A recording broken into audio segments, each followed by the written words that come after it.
So now I'm detoxing with all my bones broken and trying to rip. I had tubes coming out of me everywhere. I looked like the alien. And I'm trying to rip some out and like army crawl out of the hospital because I can't do anything like this. And you're sick. I'm dying sick. Welcome to the Bobby Kudo Show, where we dive into the fascinating world of human experiences and excellence. With special guests, real-life anecdotes, and thought-provoking discussions. Get ready to unlock and tap into your absolute potential with your host, manifestation coach, Bobby Kudo. Ladies and gentlemen, welcome episode 93 of the Bobby Kudo Show. It is my pleasure. Niki Fontaine in Studio B today for a conversation. Niki, I just want to say thank you so much for making it here today. You are, I'll give you a chance to respond, but I just got to say this. Like, I more recently dove into your journey, and I want to say, and I want the audience to know this, you are the epitome of what this show is about. I know more recently we've been talking to some political figures, and people are really attacking us, and I'm just going to use that word because there's no other word to use, about the questions I'm not asking and I say to myself, you lost, people. That's not what this show is about. This show is about the struggle. This show is about finding the absolute in your life, realizing that you cannot go any further. Yeah. And you have to surrender and realize that the forces at play will not relent. And until you decide to find your journey, the struggle will always be there. Absolutely. Welcome to the show, Niki. Thank you so much. I'm happy to be here. It's amazing. You have an amazing smile. And listen, nobody told us, but we matched today. I know, right? Look at us The go. universe that's what I'm saying. The universe meant to be. It was speaking to us, right? Was. So more recently, I happened to catch your interview with Mike Sylvia in the Fall River Reporter. And in that interview, I listened to it in its entirety. And I understand that there's a lot of important conversation there. You are involved in a lot of important things right now. And hats off to you for that. And I appreciate it. You are an absolute pillar of the community. I just want to say that. But more importantly to me, it's what I found fascinating was your journey. How you got here, how this all turned out for you. I mean, I know we were just talking a minute ago, and there is so much in your life that I don't think people are aware of. Right. But more importantly, I had Kyle Cusick sitting in that chair. I don't know if you know Kyle. But so. Kyle was a victim of the opioid crisis. Mm-hmm. So he, much like you, a minor injury, gets prescribed this medication, and before he knows it, he's stealing from his family and friends. Yeah, an amazing story. I mean, he came out of that. He survived, much like you, Niki. He's here with us to tell us that right. journey.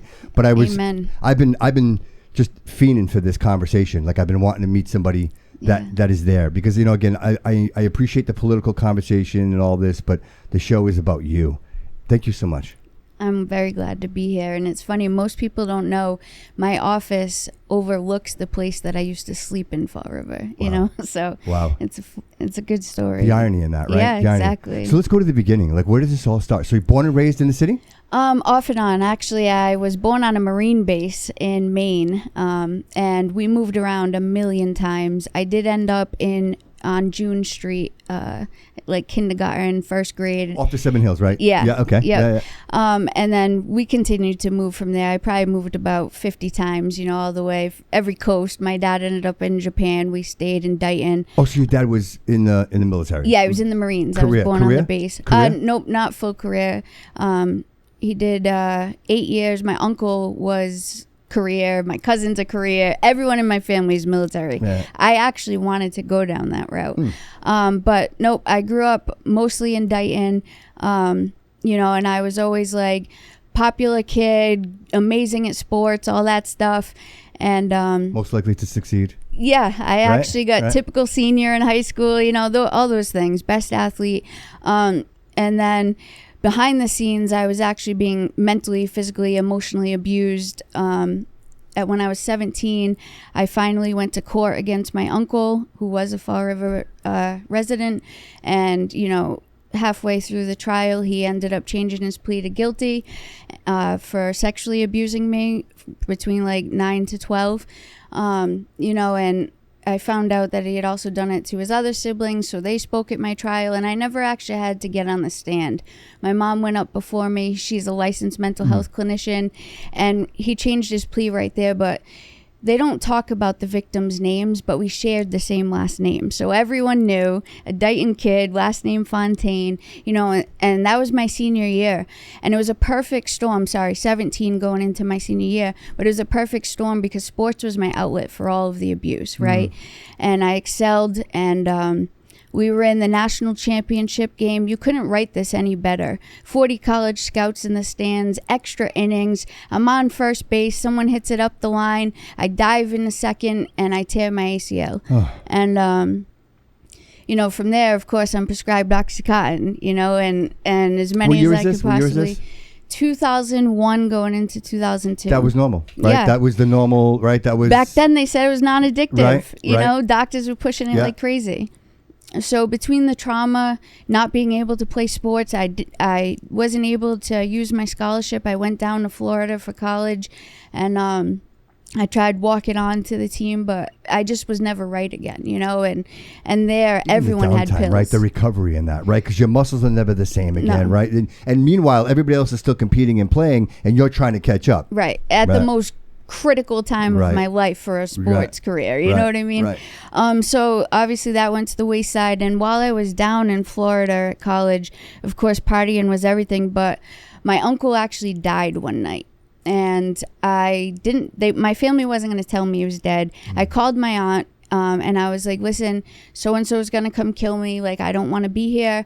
There was like weird phenomenon happening. Like back then it was a VCR popped out of the TV and onto the ground, and the lights were going off, and I was freaking out. So she actually picked me, right then she told me, I promise you he's never going to hurt you. And I was like, that's bullshit. You know what I mean? Right. And I dropped out from there, and I was just off and running with the prescriptions that I had, and it was never enough, My first detox, I was like 20 years old. So you were in Florida? Yeah. When this happened. So there was really nobody there to be like, hey, Nikki, whoa.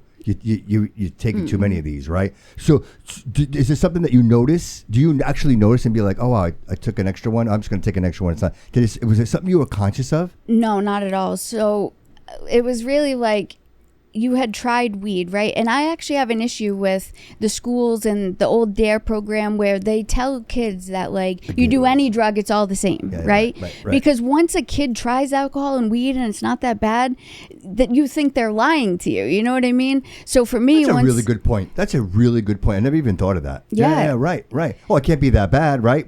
Right. There was no harm in the alcohol, the weed as a 17-year-old, 16-year-old, sure. And then even trying mushrooms and a couple of pills back then. But it was like I had no idea that something from a doctor could be even worse or just as bad as heroin. You know what I mean? No clue. So for me, it was just like anything else. Like I was always able. So you're in Florida, right? I don't want to get ahead of this because I'm so into this right now. So you're in Florida, and so are you asking for are you calling going, hey, I need more medication? Is like who's making that call? No. So at that point, I didn't have the prescriptions anymore. Okay. Because I didn't get to the point just then where I was like physically addicted to them. I had abused them and knew I liked them. Okay. You know what I mean? Right. But I didn't know anything about physical addiction yet. Okay. So I went down there for about a year, and on the street, that's when I was like Oxys and Vicodin and Percocet, but I was mixing it still with like cocaine and ecstasy. Like I knew that I loved that, but it wasn't like an everyday thing yet. Gotcha. It was progressing rapidly.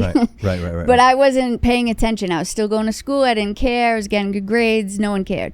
And that incident happened, and I came back home, and it was like everywhere up here, more than on the college campus. It was, I wasn't getting ecstasy and mushrooms anymore and all those things. It was, you're taking oxys. Every single person I went to school with, anyone I ever used with is dead except for one person,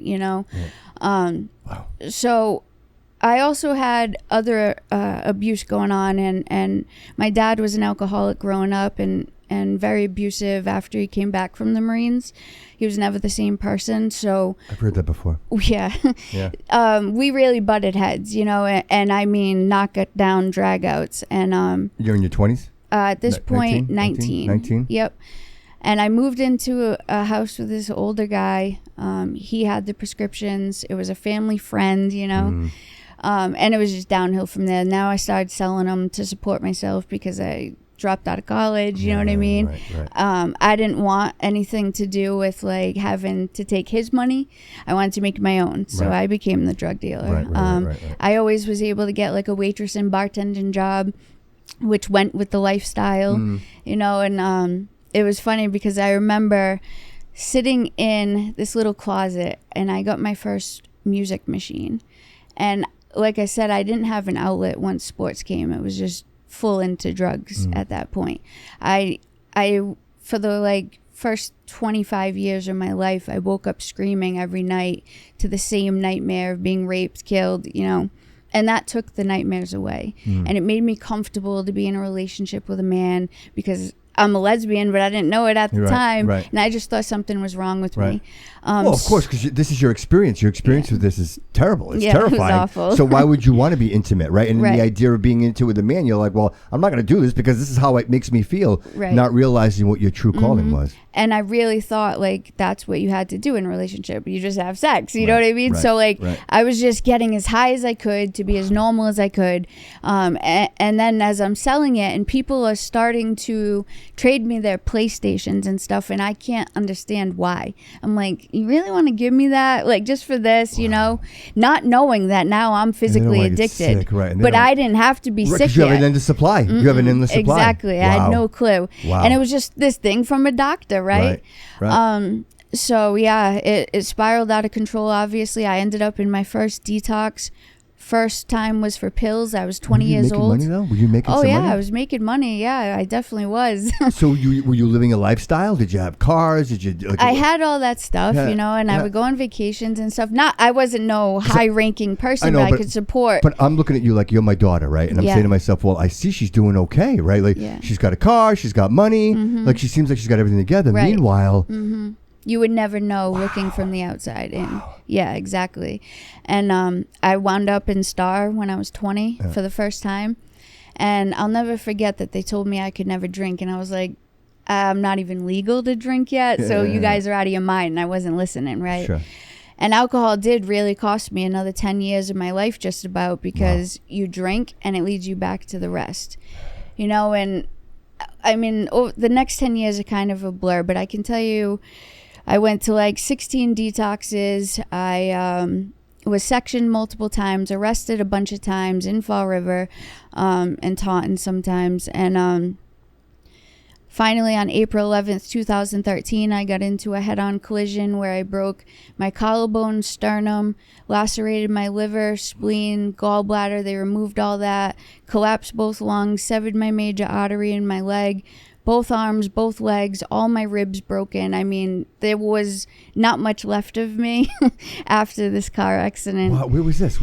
It was on Route 44 in Seekonk, Rehoboth. At the time, I had rented like a room in East Providence, and I was going to pick up more because now I had graduated, that's one way in both heroin. Directions, right? That's one car in one direction. So people get an idea. It's one car in either direction. Yeah, and I think the speed limit's 50, so it's not a slow street, right? Yeah, right. And we had both just crossed the line a little bit, I guess, and that was it. I woke up a couple days later to the Boston Marathon bombings happening, and I was in the ICU, and I was semi-stable because I had 6 surgeries in the first 7 days. They told my mom I had 50-50 chance to live. They left my stomach open for the night. They had to pack it with gauze because they couldn't get my liver to stop bleeding.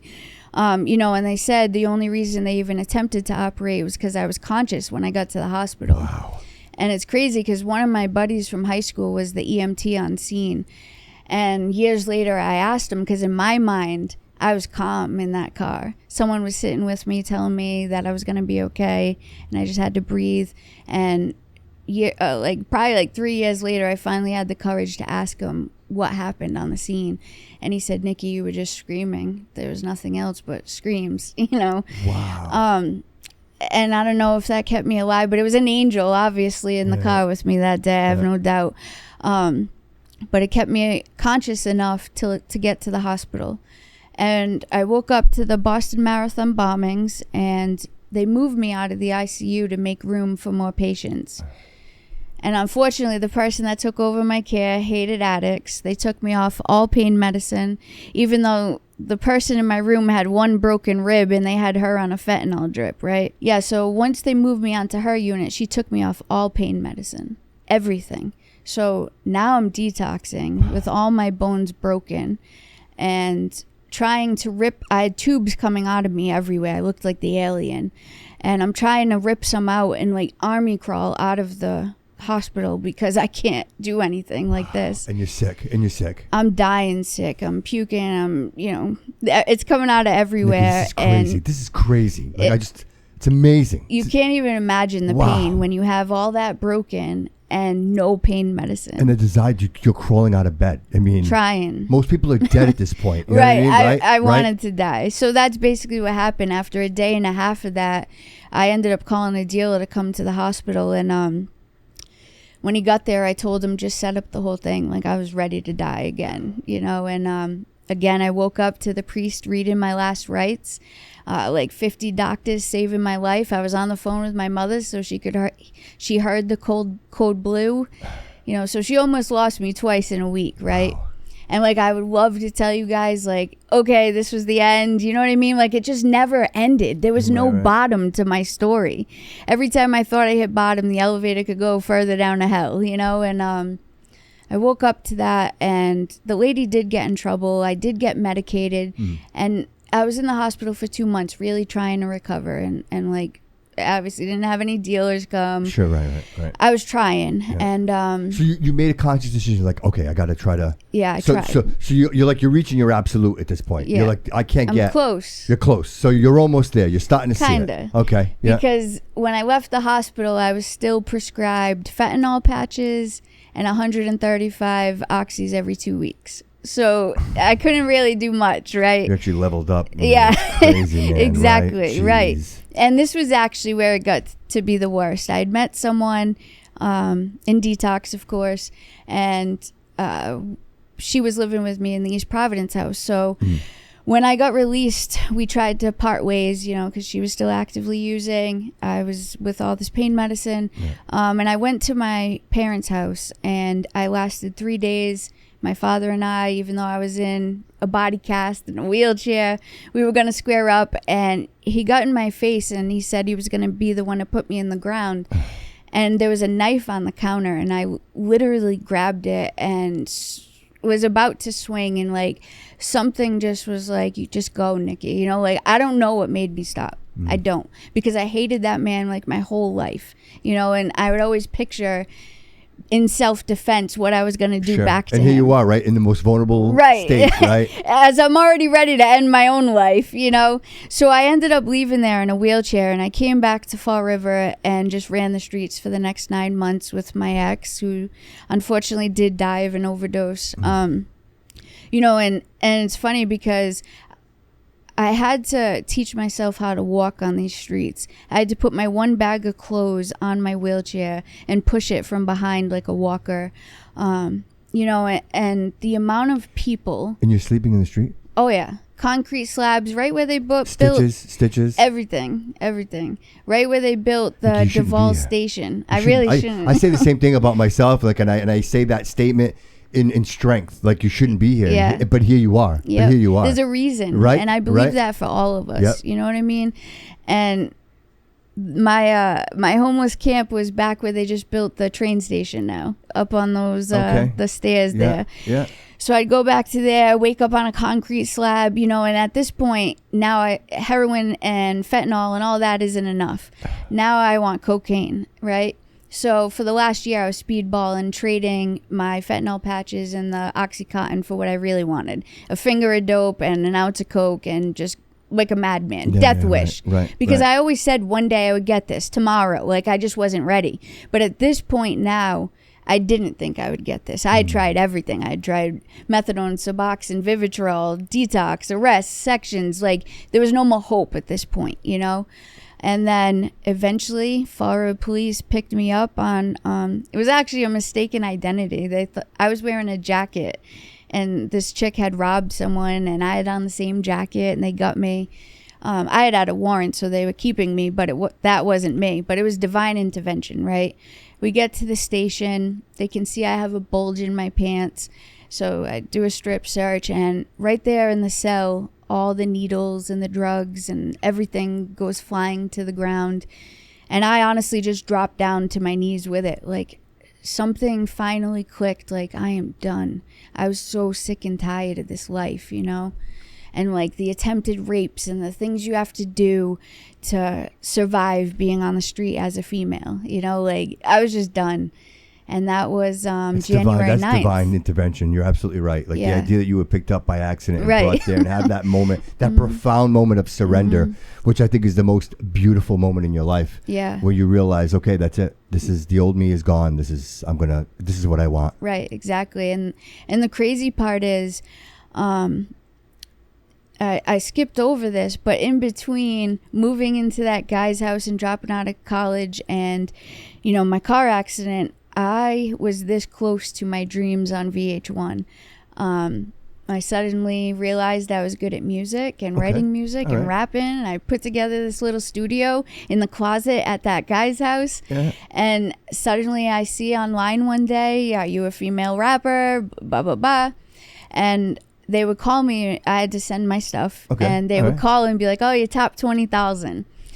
Well, eventually I got called to go to New York and do an on-screen filming. I was clean at the time because I did have, like, I would stay clean for 3 months, 6 months, you know, and just keep messing up. Yeah. So I went to New York. They loved me. I got a call. 21, 20? Nah, probably 24, I want to say. Something all right, like 24, that. Okay. Yep. All right.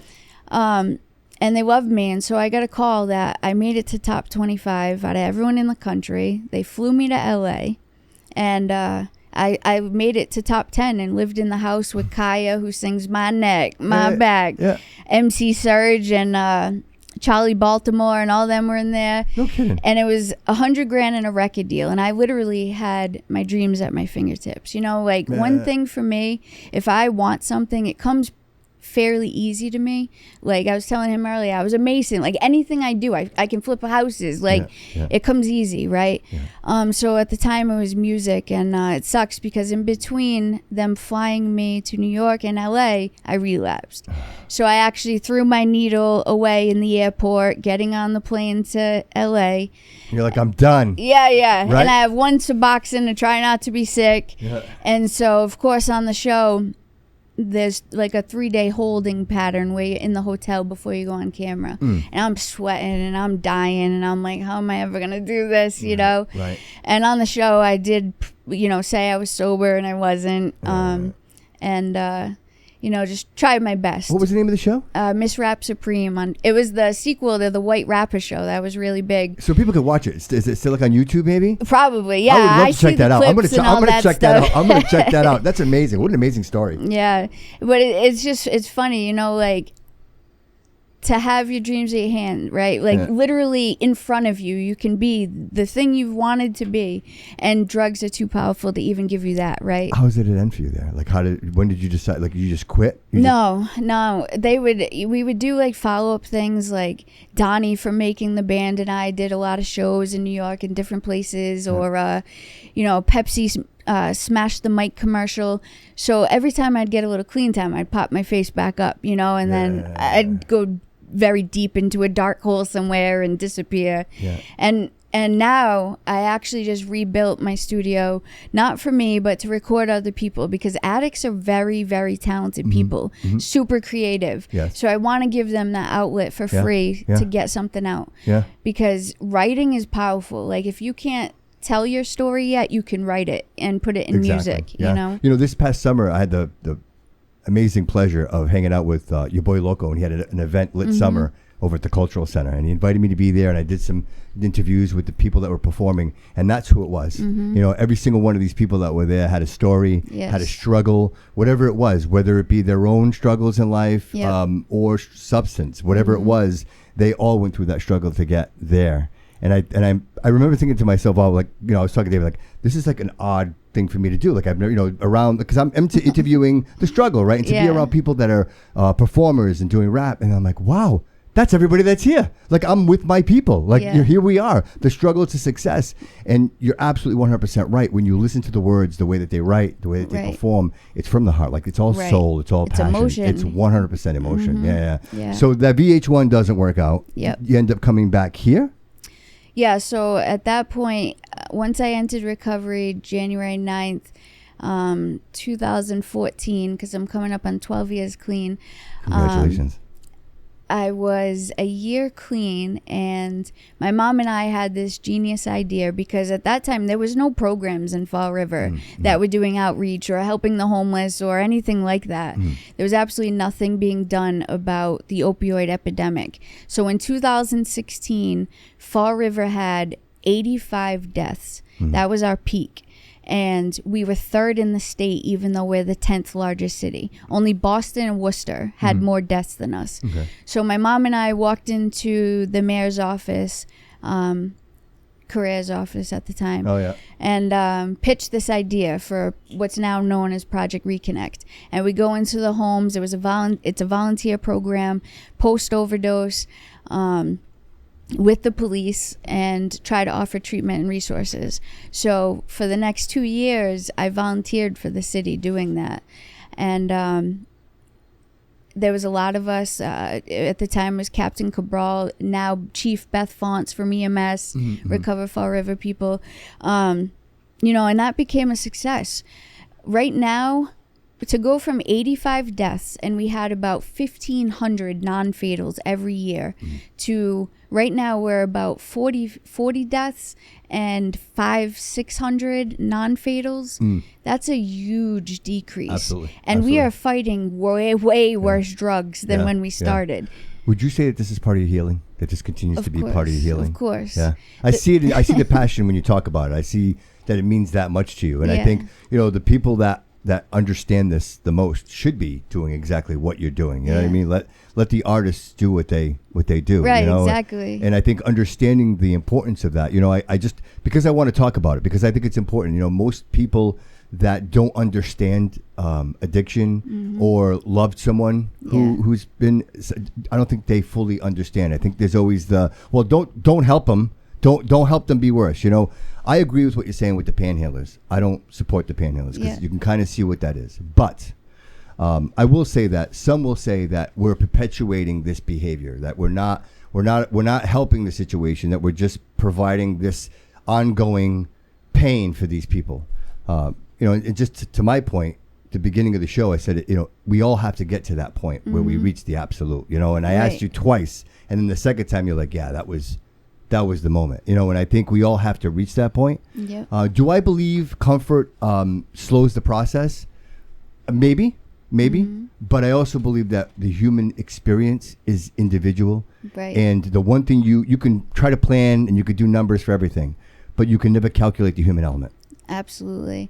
And I actually agree with that. I don't think we should be making it super comfortable. My team, we don't give out tents or clothes or food usually. You know what I mean? We'll help the people that do, and support them as needed.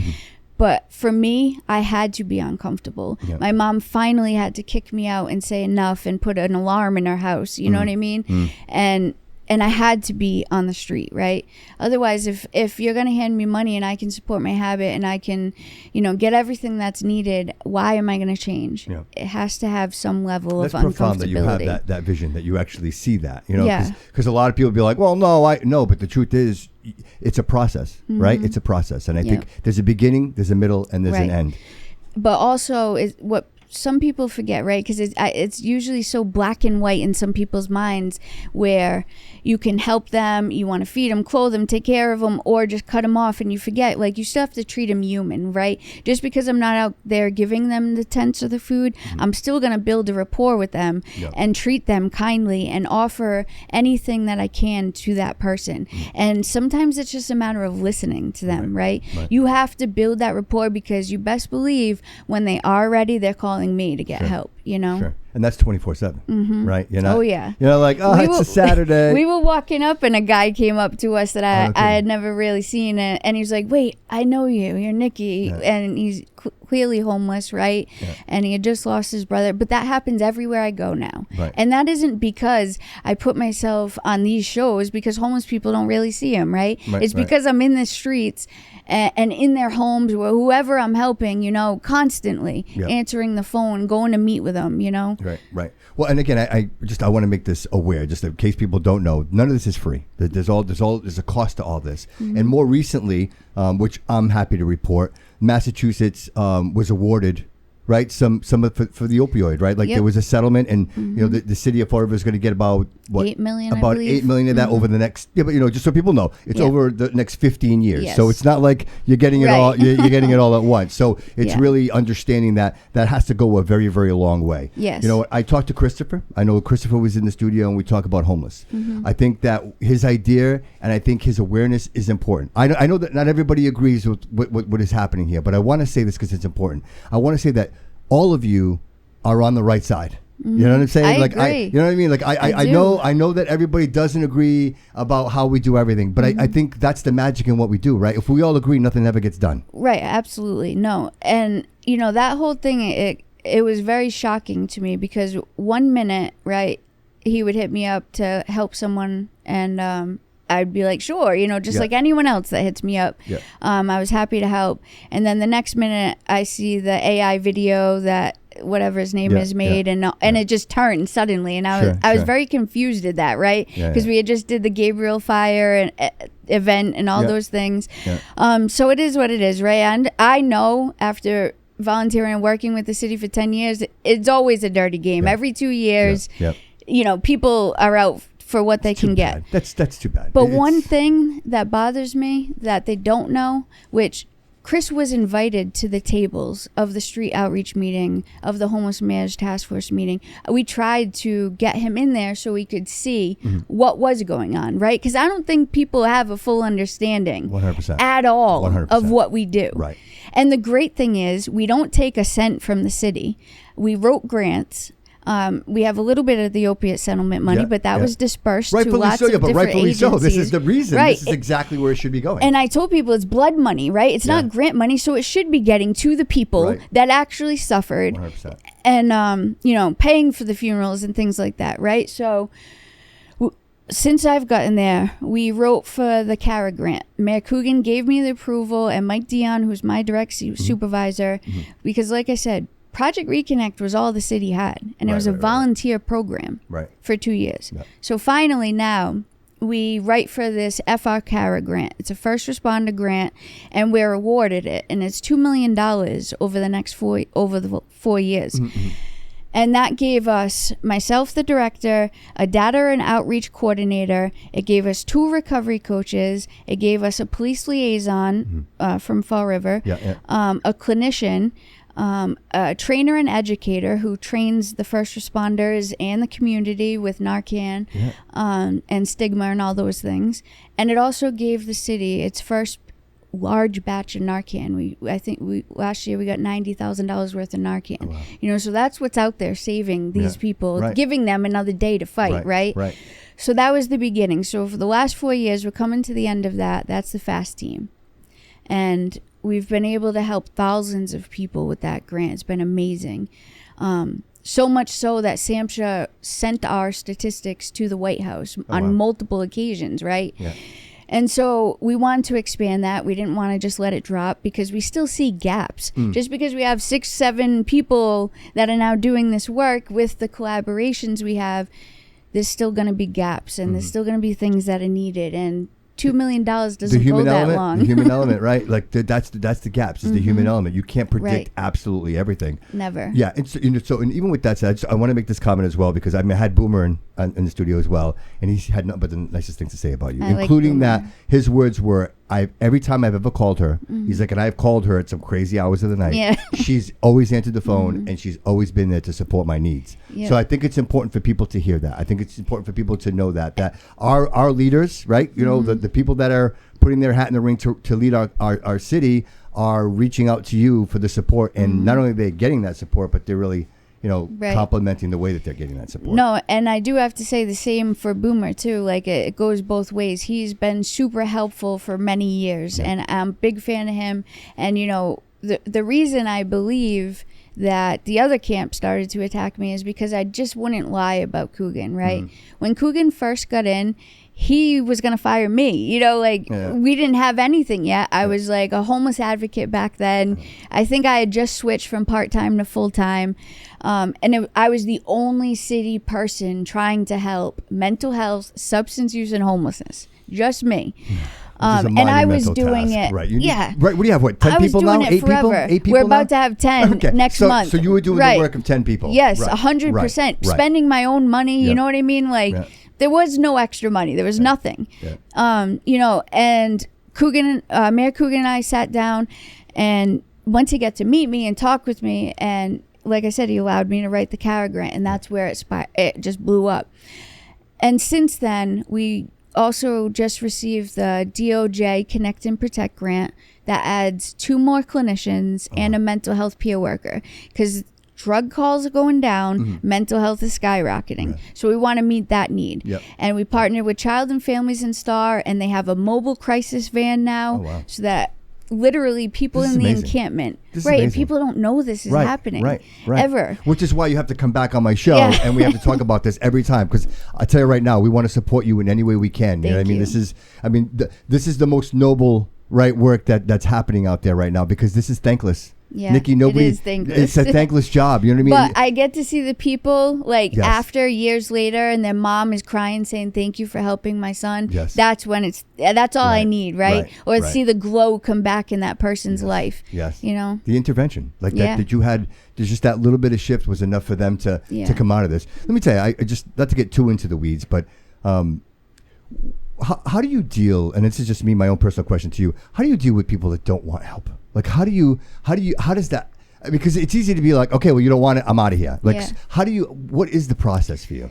Honestly, it's still a case-by-case basis. Like, if someone says, you know, they don't want help, but I'll take your card, you know, I'm still going to give them my card. I'm still going to just have a little talk with them, you know what I mean? And hope and pray they reach out, or I wait like a couple weeks and I'll reach out again, you know what I mean?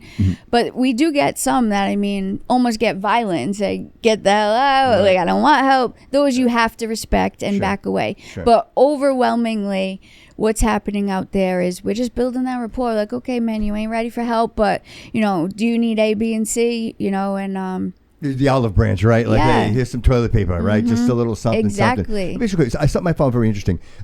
Tracking. Is there some type of tracking that we have with the homeless? So I found this very interesting. Yeah. So now with the CARA grant, we were able to develop the city's first database. It's Gelada, where it tracks homelessness, mental health, and substance use calls. The 911 calls. So for Christine and I, she's the data coordinator, outreach coordinator. Okay. We go into ESO, which is EMS's database, and IMC for the police, and we go through all the calls that come in, and now it's being directly imported into Gelada that match those categories. We're tracking all the encounters and follow-up visits we have with them. It maps out, you know, how many in this age or this location. But it also gives us the ability to have a collaboration now. So out of the DOJ grant, we're building a hub. We have about 25 agencies, DMH, DDS, the courts, both hospitals, police, EMS, Child and Families. I could go on forever. All pertinent agencies have now signed on together with the city to be able to establish a hub where you will get a personalized team.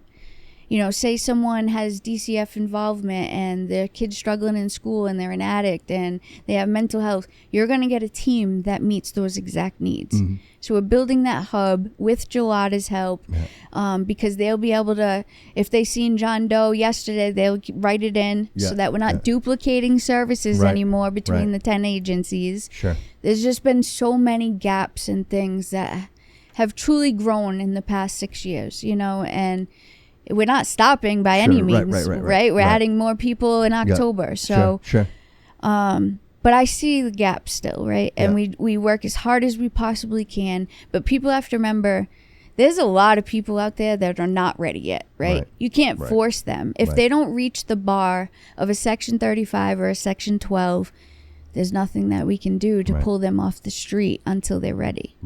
but we created the EWE program, Enhancement Without Encampment, and that's been extremely successful. So that puts people in detox and step down, and then we'll pay for up to 6 months in a sober house. They can't just screw around in that sober house. They have a coach. We give them training at mass hire. Yeah. Then they have to show the ability to work and save by month 3. But we've gotten, it's easily over 100 people now since we started it almost a year ago. I would say 40 graduates. Oh, wow. And about 25 still in sober living right now. Wow. So it's pretty successful. Yeah, so it's like a 65% success rate. That's pretty great. That's in consideration that, again, people, substance, sickness, everybody deals with this differently. Not everybody is going to rip themselves out of a hospital bed and crawl across the floor. You know what I mean? Like the strength inside you to, you know what I mean? I'm a stubborn Portuguese. Yeah, you're a fighter is what you are. I can see it. I can absolutely see that. And so here we are at this point now, right? And so I think things always change. And, for me, you think the mayoral race is every 2 years, right? So for you, I can only imagine what that means, right? The uncertainty and hey, will this guy want, or this lady, will they want what we have here, and are they willing to support us? Are they going to cut our funding? And so I even know that, and I want the audience to know this, that you even cut back your hours just so that you could support and have the funds go to where they're needed. You went to the last year and a half I dropped to part-time on the books, even though I was pretty much doing 40, sometimes more hours. But for me, it's not about that.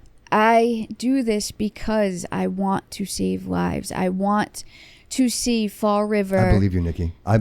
No, I want people to hear me say that. I see it in your eyes. I absolutely 100% believe you. 100%. Yeah, man, I've lost everyone I cared about. Everyone I grew up with. My ex-fiance died of an overdose in some random dude's house, right? And, just the stories.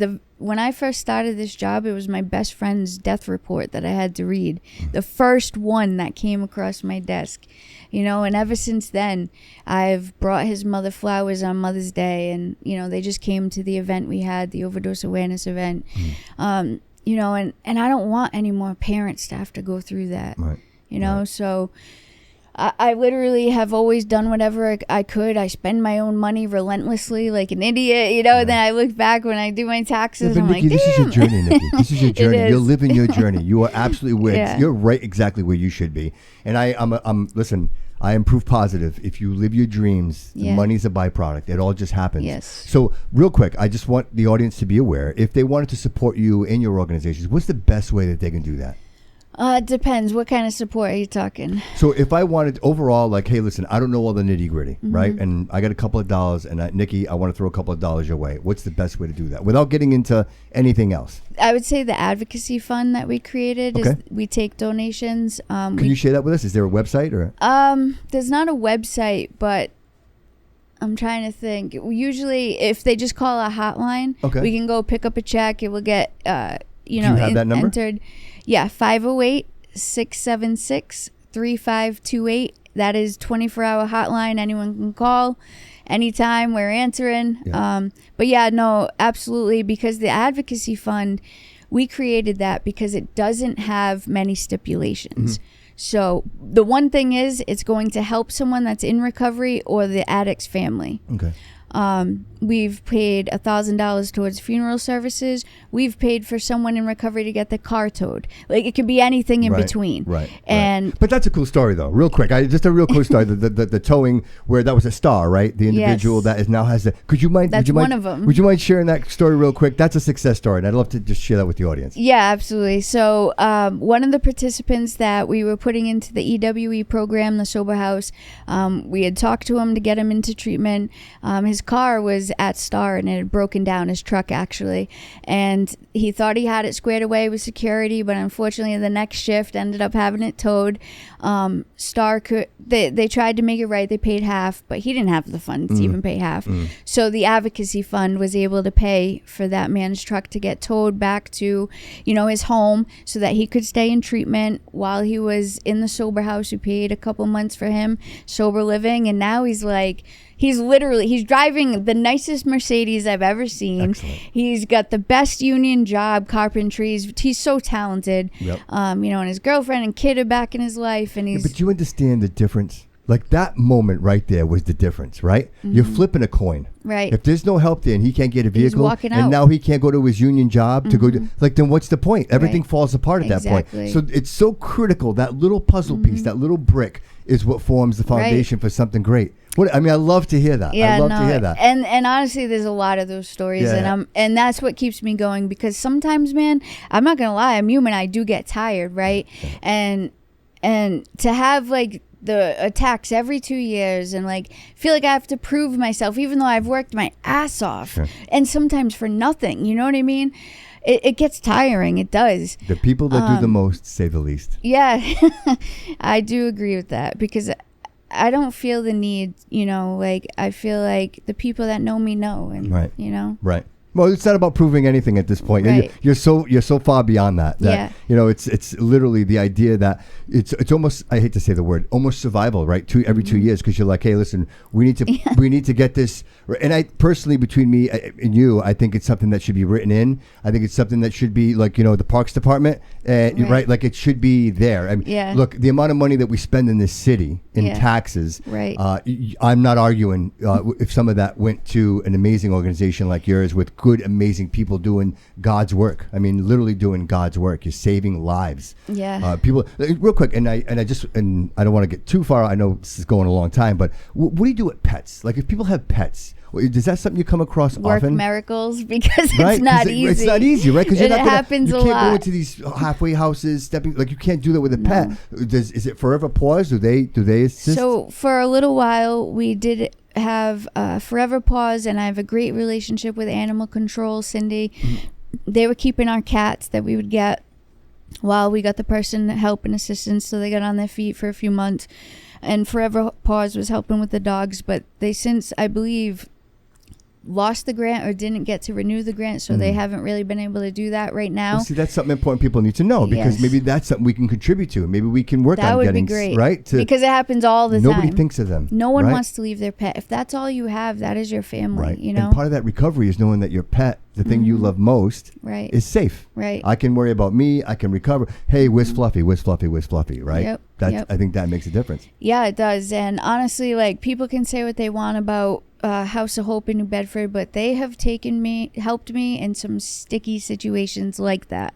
Whether the person had a pet, or let's see, Sunday night I get a call at 10:30 at night. Father Bill's in Brockton, I guess, shut down. Kicked this girl and her 12-year-old son to the street. She was the last one in there. Literally doesn't have a car, doesn't have anything. I just happened to get a call. My fiance spotted her and called me. Wow. She ended up being like someone that had roots in Fall River. But yeah, they just shut their doors and said, good luck. 12-year-old son and a mother. 11 o'clock at night. All her stuff on the street. Wow. House of Hope took them in for me that night. Wow. You know? So we get creative, and that's why we created the programs like the Sober House program. Capri Motel, in dire situations. We have a mother with 4 children there right now. Ann O'Neill Souza and myself have been emailing back and forth with DHCD to hurry their process along, because I'm not gonna lie, I am not a fan of the state process. Family shelter is terrible. Right. It takes forever. You can't have an eviction. You can't make over a certain amount. And I mean, you make $1 over 35,000 or something, and that's you're out. You're not getting in. Like, how can you survive on 35,000 with children? It really should be a case by case basis. Really should. It should. Yeah, evaluate that on a case by case basis. You know, a lot of people get lost that way because the numbers don't match. You know what I mean? And even a decimal point in the wrong spot, and now you don't have a place to stay. You know what I mean? The ridiculous stuff. Yeah, I want to talk about the dirty. So you, in the middle of the night, partnering with police, responding to these situations. Can you tell us about that and what that's like? I mean, in the middle of the night, not knowing what the hell is going on, showing up to these dark places. Tell me about that. Honestly, I personally love it. I do. To go from being the person in the backseat of the police car to being the one that, like, we're co-workers now, you know, and we all play an important role, and we just work together so seamlessly. Like, we were able to pick the police that we brought onto the program, and they're amazing.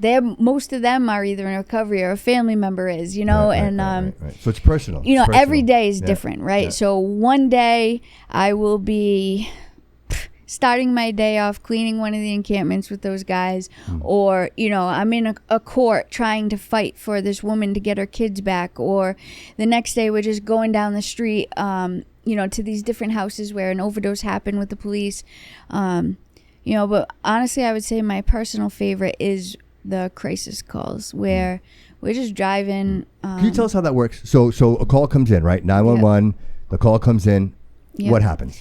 It really depends who the call comes from, but let's say it's just a bystander. They see someone that seems to be out of control on the side of the road. They'll call 911. We'll be listening to dispatch, or a caller will request the F.A.S.T team. We go right there on site. The police will clear it first real quick. Oh, so the police go in. It's clear for F.A.S.T. to intervene. Well, we have a Lieutenant Burt with us in the car as well. But obviously there's situations like they don't have to clear every single scene. Right. But there was one where there was a potential bomb threat. You don't know what you're getting into. Seriously, right. So the police do always, you know, have our backs. They're always looking out for us. They go step first. You know what I mean? Yeah. But we're right behind them, and you know, just offering any kind of assistance. So our clinicians will do a biopsychosocial right there. They can bypass the hospital. Like the Section 12, what was happening in Fall River was police had no tools prior to clinicians on the F.A.S.T team. They just had to Section 12 everyone to the hospital because, you know, they don't know what else to do with someone. Right. And what was happening was the hospital was just overrun. They were doing like 2,000 Section 12s in like 6 months. Like the number was outrageous, right? And the hospital was just getting so inundated, and 99% of them were back on the street in 3 hours, right? Yeah, because they just, I'm out. Yeah, right. Absolutely. Right.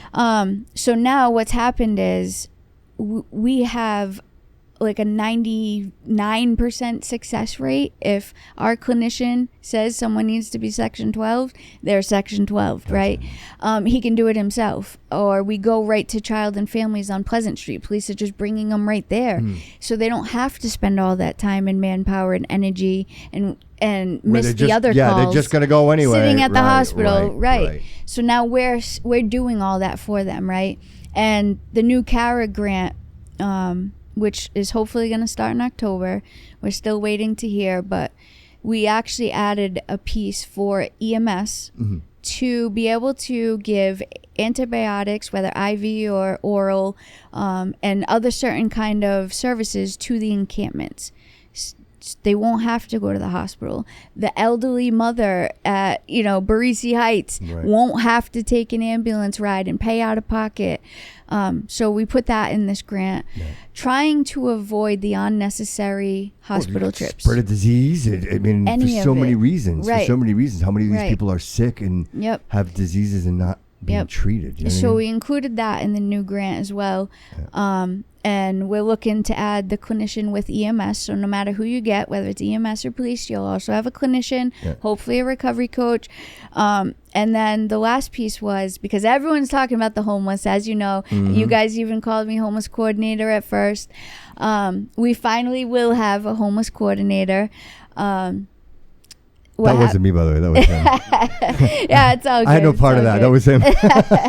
Either way, because right now... But just for the record, you are the Director of Substance Use and Homeless Outreach Services for the city of Fall River. Director of Outreach Services, and we work on substance use and mental health grants. So we didn't have something official just for a homeless grant. We used to during COVID, and that money dried up. So since then, we haven't had a city homeless person.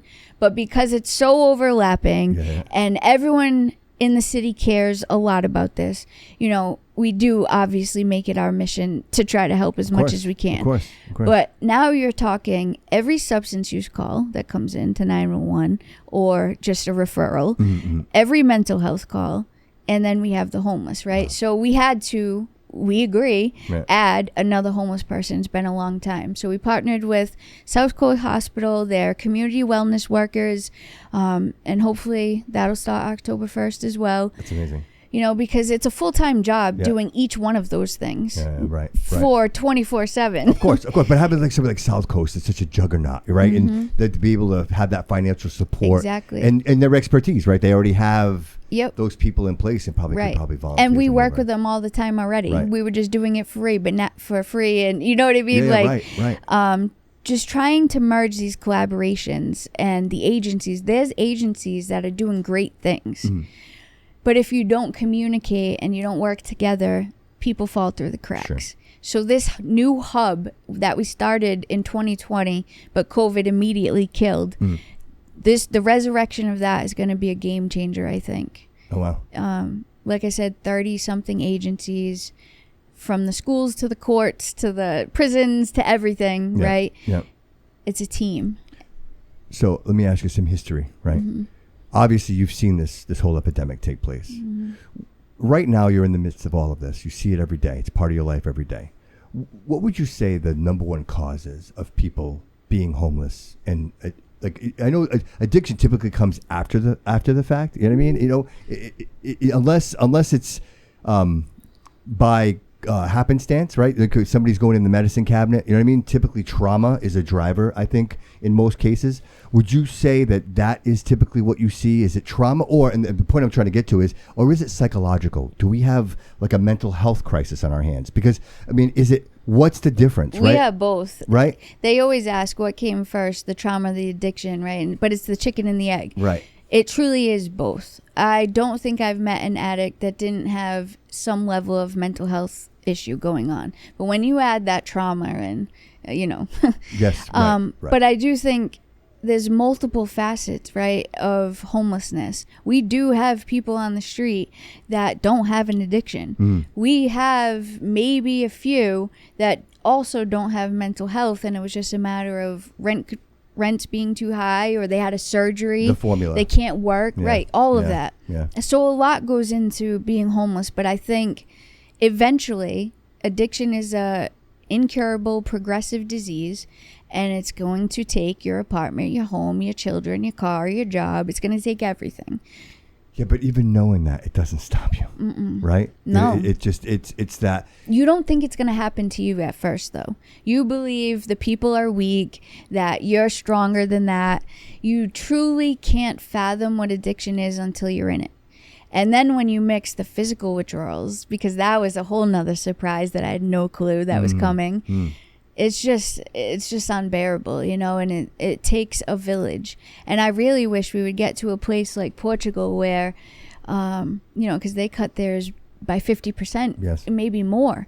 We can't just rip people from society and put them into jail and take all their connections and everything they love away. It has to be at the same time. Yes, they should have consequences. We can't baby them. But if they're willing to work, let's give them those connections and the steps up. Let's get you a training so you now have a skill. The more that we can put them successful and in the community, like for me. Purpose. Yeah, it was the volunteer work. Right. Project Reconnect. Yes. Purpose. I think the key to all it, give people purpose, and they will flourish. And and I think that's what happens. People lose their purpose, and they don't, like, what am I doing here, right? And it's just this perpetual sickness that they're trying to chase all the time. And once you're in it, it seems like a mountain by yourself. Think about it, right?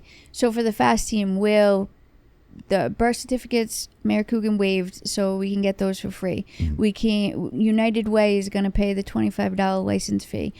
We have people that give free phones. We've made all these connections so that this person that's homeless with no phone, no transportation, doesn't have to get to City Hall, then the RMV, and then Social Security, and then try to find some way to apply for a job. So we try to make it as fast as possible for them, right? And it's just so, like, defeating on your own, Right. It really is. Well, because you can't see the compound, right? You can't see the compound effect, and it's one of those things where I can get in a little bit, but they need a little bit more, but I got to be over here, and I can't give them that little bit more that they need. Right. If you had to ask for anything from the state, from the city, what would you ask from them? What could you guys? Could you really use? What do you really need? I need more beds, more shelter beds. Either that or a piece of land where we can try the tiny houses or the campsites, one or the other, because we try to work miracles, right? And get creative and put people where we can, but the housing first model from HUD sucked. That gave us handcuffs where if you're going to put someone in a HUD program, give them free apartment, you can't treat their addiction. You can't force treatment for their mental health. So what's happening was they were getting these housing programs, and 6 months later they turned it into a trap spot, and now they're evicted and back on the street. And now they're in a worse spot because they have the eviction, right? So I believe Trump is changing that right now, which hopefully doesn't go too far left or right, whatever. Right. But if they can just stick to that, where we can offer help while doing a housing model, I think that's the most successful. So if we can have more beds, a shelter, or a piece of land where we can take these agencies, give them, the things they need to feel like a human, but also work with them regularly day by day where they're safe. Because right now they're not safe. It's hard to focus on doing anything good for yourself if you're not safe, True. I think that has to be step one, but it can't be alone. It has to be with the conjunction and the willingness to do the services. So November, we have a new mayor. What's the conversation? If we have a new mayor, you're saying? The conversation would be... I would personally, like between you, not to cut you up. off, and either way, I think it's a new mayor no matter how you look at it. I think, between Coogan and whoever the other mayor is, it's going to have to be a new mayor. The same old process that we've been going through, it just isn't working for everybody. You know what I mean? It works for some, it doesn't work for all. So for me, my vision is I'm hoping that this mayor, the next mayor, is a new mayor. And I'm going to have Coogan in, and I can't wait to talk to him and see where he's at. You know what I mean? I think you'll be surprised, right? Because... I don't want to speak for him. I'm glad you're going to have him in. But he shocked me with a lot of things, right? The fact that he's been in the encampments with me all the time, calling me 24/7, like asking, what can we do next, right? He did make the call to Watapa Heights to try to see if we could possibly use that land, right? He's open and willing, and he listens to different people that... It's important for people to hear what I mean? Yeah, it's important. Yes. There's just so much noise in politics. But one thing... that I don't lie, right? I will say, like, there are some things that Jazel, you know what I mean? I didn't like he promises money from the marijuana dispensaries. I never seen it, right? So far, Coogan has delivered on his promises to me with the mental health, addiction, and substance use, right? But as far as what I hear with like the lights, millions of dollars on the Braga, I don't like that. You know what I mean? But I think like 28 million. Yeah, that's crazy. And I don't know who made those decisions and that stuff, but I'm not a fan of that, Right. But I will not lie about the fact that what I see him doing well. You feel that you've been supported.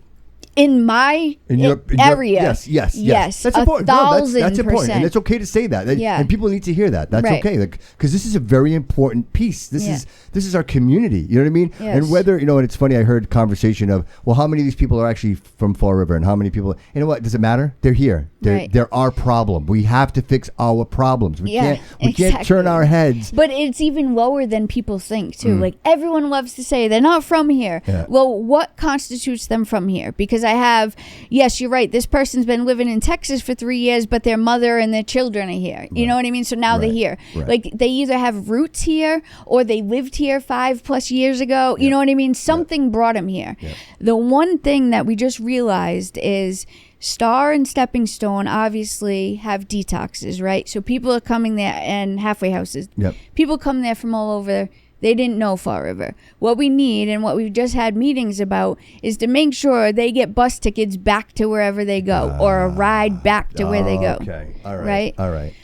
But other than that, how are they just going to Google Fall River? You know what I mean? True. Except sober houses. A light bulb came on to me last week, and I instantly called Mayor Coogan. I was like, we forgot about the sober houses. Now that they're MASH certified, which is a state system, there's a MASH website, and you can type in any town, and you can see the sober houses, and they're also bringing them here, right? So a guy called me to try to get EWE funds. He's like, oh, but I just changed my ID to Fall River. I've lived here 3 months. I came from Lowell. I'm like, no, you're not from Fall River. So I'm sorry. Like this, we used the funds for the EWE grant for Fall River citizens only, right? It's amazing that information even gets out. Right, like everybody's talking about it, right? Like it's amazing to me that even happens. But they came here for the sober house, you know. But once you're in one of our sober houses, you're gonna hear, right, about the different grants and things. But sober houses also need to do their part if they're kicking someone out to make sure they get home. I think if we can stop sober houses, the detox, and the halfway house. Why else would people come here? You know what I mean? True. I can't think of another reason. Right. So obviously, I can see data is very important, right? To compile data, look at trends, figure out where to allocate the resources. I see that that's very vital to what it is you're doing. So in doing so, like when I had Carlos sitting in the chair, I asked Carlos, I'm like, Carlos, what do you think about AI? You know what I mean? Like, we really, obviously AI is everywhere, but when you talk about the city and maybe being able to compile some of this data, do you think that would help you? Like to have an AI agent, or if the city had some type of AI computer system that you could tap into that to be like, hey, here's all this valuable information. So in our grant, we do have evaluators, which is basically AI workers. Okay, all right. They track all our data. We have to have really nice, cute quarterly reports that go to SAMHSA and the feds. But AI is great. You know what I mean? I'll take more help. You know what I mean? Right. But no, the data is extremely important. I know the city's working on with the opiate settlement money. They get data from each person that they gave the money to so that they can try to see what's really happening. Excuse me, but the more the merrier. You know what I mean? No, like, of course. we have to get, like, in 5 years ago or 6 years ago, the numbers of what they said was homeless in Fall River was nowhere near accurate. Higher or lower? Much higher. Oh, okay. So it's a national point in time count. Okay. Everyone in the country has to do it, but they mandate that it happens in the end of January, early February. So dead of winter. There's way more shelter beds open. People have friends that'll let them stay if it's snowing, right? I've gone out on the national point in time count in a damn blizzard to try to count people. So, of course, we weren't finding as many as we should have, right? And, of course, the state and the feds, they all manipulate it for that reason. So if they're in a bed, they're off the count. They don't count. They don't count the count. How convenient that that's in January. Right, it's very convenient. Exactly. Very convenient. So over the last, I'd say, 2 or 3 years, we've really made it a point to have teams. We've had events to try to actually scour the city to find these people. And I think that's why part of the reason you see higher numbers as well, because 4, 5, 7 years ago it was all, whatever. But also, obviously, it's just national. There's way more homeless people than we've had ever before, but we want the accurate number. I want to know how many do I need to save or help or find a place for. You know what I mean? You can't fudge the numbers. You can't. What is pretending help? You know what I mean? So the state just handed down, they gave everyone an option to respond. And thankfully, Mike Dion allowed me to do it with Mary Camara and answer their questions about how many beds do we need? What are we still lacking? It was like 8 questions of they want an accurate picture. So I wrote it out as best as we could with Mary. If they can support us in some way that we don't have, you need to know that our point in time count numbers, 80 of those beds go away a month later. You know what I mean? Let's get serious here. Yeah, and I think the data you need it's time, right? You need to compile the data. You can't take it in just snapshots of certain months of the year. Like you have to compile the enormous amount of data to be like, okay, well this is what we need, right? This is amazing to me. So I hear a lot of things, right? People talk and they say things, and I think a lot of people don't realize the actual substance of what they're saying because they're not out there and they don't see what's out there. David happened to take a walk out on the trail the other day, and he called me. He's like, dude, you would not believe what I just seen. And I actually told Chris, I'm like, hey, I know the rail trail because I walk from Meditech to Britland Park and then back again. And it's nice. It's a nice walk. But realizing that 20 feet into the woods, there are people that are literally fighting for their lives. And that's the part that I think we're kind of like this, you know what I mean?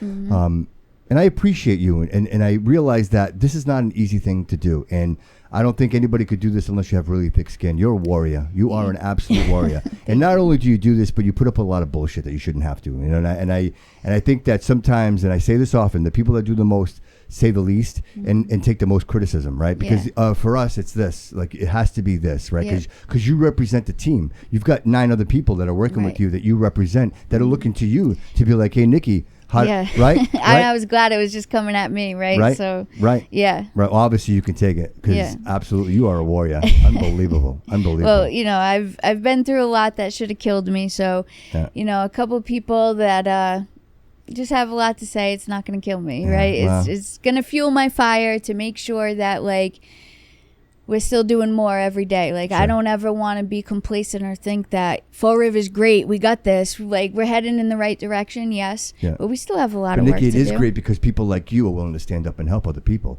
That's what makes the city great. So people can say whatever they want. Yeah. What this city is us. It's the people that actually stand up and are saying, "Hey, we want to make a difference." You know, we see more in those that don't see it in themselves. Like that's the bottom line here. So real quick before we walk out of here, what do you see 5 years from now? Where do you see this organization? Where do you see yourself? What does this look? If you had a dream, I have a dream. What is it? I want to hear it. So actually, I'm writing a book. You know, so that's actually like my personal dream about my story and everything. Yeah. And it's called Nothing Left Except Life. And I'm like halfway. But beyond that, for the city, in 5 years, I see it thriving as its own department. You know, right now we're under community development. And it absolutely, I believe, should be its own department. For mental health, substance use, and homeless. And I hope that one day that it is up to about 15, 20 people with a rotation of officers. Right now we have 1. We're about to possibly have 2. You know, but I don't want it to be where there's an hour in the city that you can't have that clinician. I want it to be 24 hours a day, right? Because there's still times, like, you know, there was a shooting with the police and stuff, like, you never know what the difference could be if the clinician is there or the recovery coach can help this person, right? So I want to get it to where it's 24 hours a day. That's the goal. The goal is to have less deaths every year, less crisis calls. And a big one, I think, that people often overlook is when I had to go for help, I had to call for days and days to get a detox bed. Right now, that person doesn't even need to make the call themselves. We can text people. We have relationships with most of the detoxes in the state. And it's a matter of like 3 texts. Yep, they can come in an hour. You know what I mean? Like, I want that machine to continue. Yeah. So whether it's me or not, the people that are working with me, you know, those things, fill in the gaps. That's huge because I had Kyle sitting in that chair. I'm so glad you just said that because that was one of his biggest concerns is when he decided that he needed help. It took him 2 weeks to get a bed. Yeah, so he had to wait. So in those 2 weeks, if he had a weak moment, like Kyle might not be with us today, dead, right? And honestly, I think the longest that I've seen it in the last couple years is a day. So that's progress. Hey, that's progress. That's progress. But most of them, same day. Yeah. Would you say that this is the organizations that are stepping up? All of it. The coordination? It's their, you know, they're fixing their systems, right? It's us recognizing the gaps, and it's our ability, because everyone used to only work if you were going to get grant money and certain accolades. And what's in it for me? Exactly. And we've broken down those silos, and we're all working together, you know, and we talk all the time. Like, I literally just texted someone at, I think, like 11 o'clock last night. Do you have a bed? Yes, I do. You know what I mean? And they can provide transportation. That needs to be available to everyone. Right. Unfortunately, not everyone knows they can call our hotline and have this kind of help. Right. So there still are mothers that are struggling, trying to find their kids' beds for a couple days, you know. I haven't seen weeks in a long, long time, but even a day is too much, right? Right. So it's amazing. Would you mind sharing that phone number with us one more time, please? Yes, 508-676-3528. And if somebody's out there right now and they need help, what would you recommend? call the hotline right now. I'm leaving the building shortly, and our team will be there. But it depends on what kind of help you need, right? It used to be methadone, weeks to get an appointment, next day, sometimes same day now again.